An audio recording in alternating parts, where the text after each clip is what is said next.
Пратеникот салаллаху алейхи селем како ја ослободи Мекка и од кога се вратеше од битката на Хунейн, Абу Махзура уште не беше муслиман. И овој сам тој ја кажува тоа историјата. Го слушале моезинот на пратеникот салаллаху алейхи селем му учит езан. И овие многу го мрзе.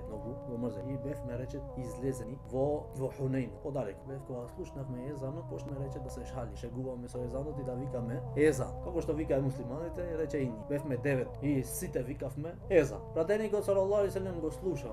Ги слуша овие дека се шалат со езанот, се шегуваат со езанот и ги фати и ги донесе пред пратеникот салаллаху алейхи. Замисли сега да бевме некој од нас, се шалите со езанот. Знаеш ти се шали со езанот, пратеникот салаллаху алейхи го направи тоа. Го рече нав меѓу вас еден имаше најубав глас. Замисли како не му рече зашто се шали, зашто се шегува со езанот, му рече слушнав меѓу вас еден имаше многу добар и висок глас. Рече почнавме да викаме езан еден по еден. Сите кај пратеник како што се шалевме таму, дека ми дојде рече редот мене да викам езан. Кога почнав, рече јас да викам езан, тој му беше гласот му беше многу добар и висок, многу личен глас, почна да вели езан. Тогаш пратеник салаллаху алейхи селем весело ставајата рака на глава, вели со неговата рака стигна до кај градите мои и се молеше за мене. И после рече, откако прифатив ислам, ми рече оди направи се моезин во Месџидул Харам во Мекка.